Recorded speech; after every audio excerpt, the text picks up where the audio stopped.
কেমন আছেন আপনারা?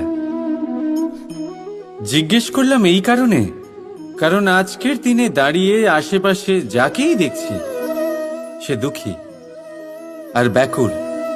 সে ভাবে সংসারে সব থেকে বেশি দুঃখ শুধু তার জীবনেই আছে, সব থেকে বেশি সমস্যা তার জীবনেই আছে।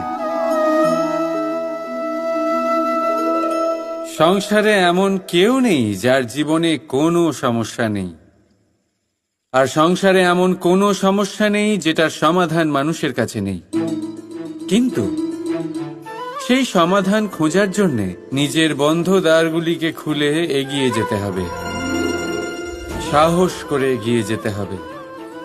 কিন্তু কিছু মানুষ কি করেন, নিজের মাথায় হাত দিয়ে কোনো এক কোণায় বসে নিরাশ হয়ে নিজের ভাগ্যকে তিরস্কার করেন।